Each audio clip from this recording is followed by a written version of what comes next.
Well, to paraphrase Winston Churchill, the government is either at your feet or at your throat. And in some cases, they're in your head. Back in April of 2013, President Obama unveiled the BRAIN Initiative, a bold new research effort looking at the brain. The White House pledged to spend $100 million to study how our brains work. There's this enormous mystery waiting to be unlocked.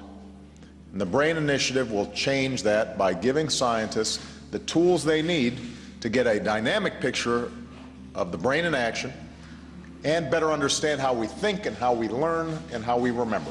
Take a look at these pictures here. Scroll down a little bit. There's a bigger picture further down. It's a diagram, and it starts talking about electromagnetic effects on the human body. And it talks about psychoelectric weapons. Yeah, we've got, openly, Barack Obama spent $200 million on his brain project with DARPA. Yeah, let's see if we can hack into people's brains. Let's see if we can take away memories or implant false memories. And let's see if we can do it wirelessly. That's their big push right now. They don't want to have to, take you in and jack into the back of your neck like the Matrix, or do an operation and stick a probe into your head. No, they want to be able to do it remotely, wirelessly, without your perception. The Defense Advancement Research Projects Agency, or DARPA, is behind the sophisticated memory stimulator. While this is great news for those who have suffered brain injuries, some people see it in a different light. Manipulating memories in people could open up an ethical minefield. Did the government really take part in mind control experiments on soldiers? What kind of stories have you heard from the survivors of these experiments? I know you've had access to thousands of documents from the CIA.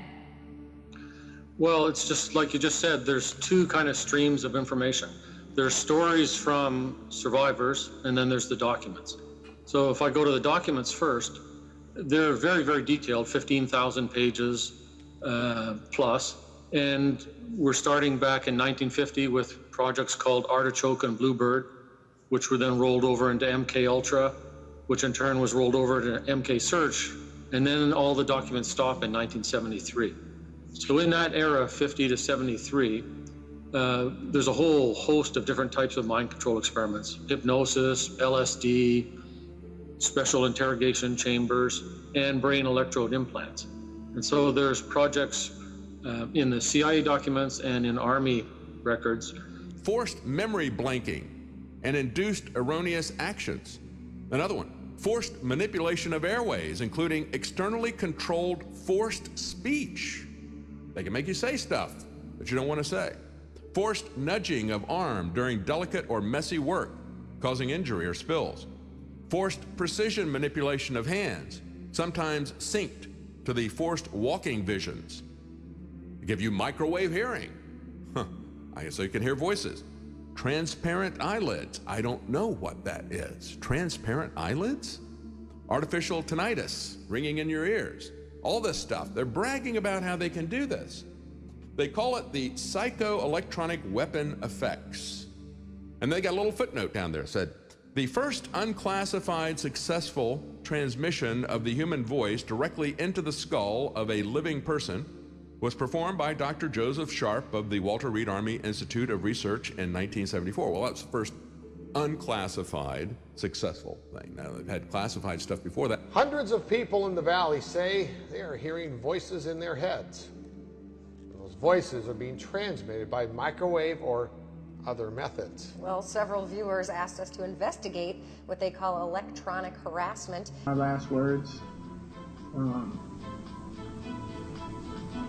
It's really unfortunate that I have to make this video. You see, I am a victim of covert harassment and electronic harassment and gang stalking. I'm what's called a targeted individual.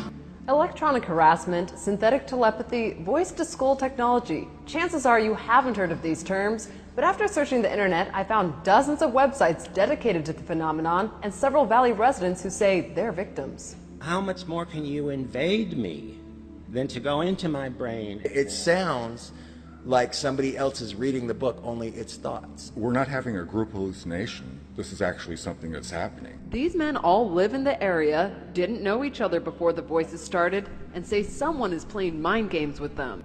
Michael Aquino, he worked for the NSA, and he wrote a book in 1980 called Mind War.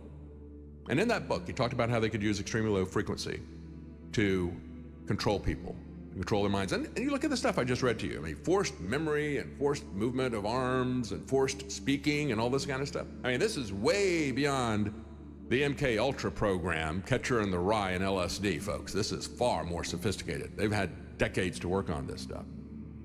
And he wrote this book called Mind War in 1980, where he said, right, we can use extremely low frequency on people, get them to do things. And then you remember, I brought this up when we had the Navy Yard shooter, because he was shooting people. He had been complaining about voices in his head, and he carved on the stock of his gun, "This is my ELF weapon, extra low frequency." What those profilers are likely to begin seeing is a study in contradictions. Aaron Alexis was a convert to Buddhism. A friend in Texas says he used to meditate with Alexis at the Buddhist temple in Fort Worth. He's a good guy, you know. I mean, from what I know, you know, so I can't say that he didn't or not, but well, once he's with me, it's nothing to be like tell me that he's going to be aggressive. I was living in the San Diego area. I was clerking for a federal judge, and I noticed that I was being followed by a whole bunch of people. According to the websites, what Bond is describing is called gang stalking. He moved to Palm Springs to escape. I started hearing, as you'll hear, hearing voices and what they'll call voice to skull or microwave. It's the stuff of a Hollywood movie, but a group of veterans has filed a lawsuit against the CIA and U.S. Army, claiming that the government planted remote-control devices in their brains. The claims relate to a government program at the U.S. Army's Edgewood Arsenal in Maryland, where scientists tested hundreds of chemical and biological substances on at least 7,800 servicemen. There's research funded by the Office of Naval Research, published in mainstream journals, where electrodes are put in the brains of cats, dogs, and their behaviors controlled, and even human beings at Harvard and Yale. It was not just one program back in the 50s, 60s, 70s. It was Harvard, Yale, Tulane, UCLA. So we know there was more than one university involved, more than one branch of the military, more than one program, for a fact. Okay, so did these people know what was happening to them? I mean, in a lot of the articles I've read, it seemed like they kind of volunteered to be part of some sort of experiment, right? So there's all types of different experiments where no real consent was given. The people didn't really know what was going on, and they were basically tricked. So what exactly would the government do when they would control someone's mind? What could they make someone do when they manipulated their brains? Well, what it describes in the documents and in the published papers is there's actually photographs of a 16-year-old girl. She's got a series of electrodes in her brain. Depending on which button's being pushed on the transmitter, she's either strumming her guitar, pounding furiously on the wall, or staring off into space. With the animals, they're actually directed to walk or swim to a target. So you can control the actual physical motion and the mental state.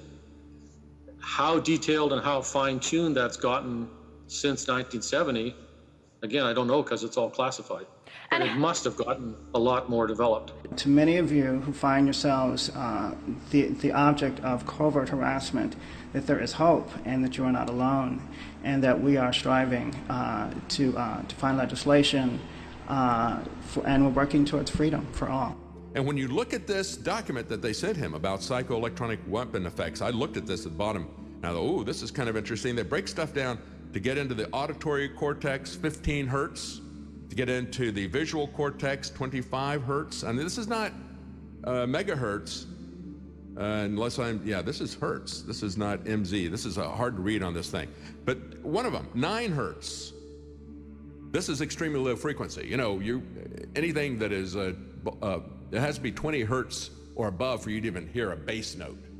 Anything below that, if you hear it, it's just going to be clicks. So yeah, we have multiple data points here, but you're just a tinfoil hat conspiracy theorist if you believe their own documents that they put out here. I had a girl come to me complaining of being stalked and getting voices in her head.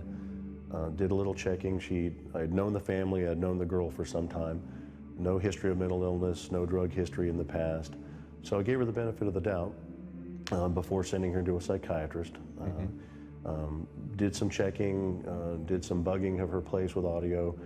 She'd requested no video cameras, but she did allow audio and had some people driving around checking on her. And as it turns out, she was being stalked by a former FBI agent that runs a private investigative agency in San Antonio. They were breaking in, putting Rohypnol in the bottled water, and subliminally controlling her to drink where the drug was placed. Mind control technology is one of the most common crimes, at least vocalized or complained about on the internet today.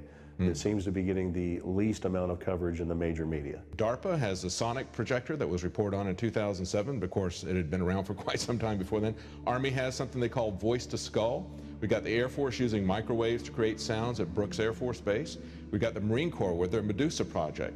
We've got the State Department, as reported by the Washington Post in 2005, working on voices implanted in people's heads. We've got a couple of companies, one that has patented something called hypersound. That's American Technologies. Has also got Holosonic Research Labs, also has a patented version. So the military-industrial complex has been all over this. When you see something this wide, this is not just one little research project from one organization. And this is something that 5, 10 years ago, it was being reported on in even mainstream press like the Washington Post, and yet nobody knows about this.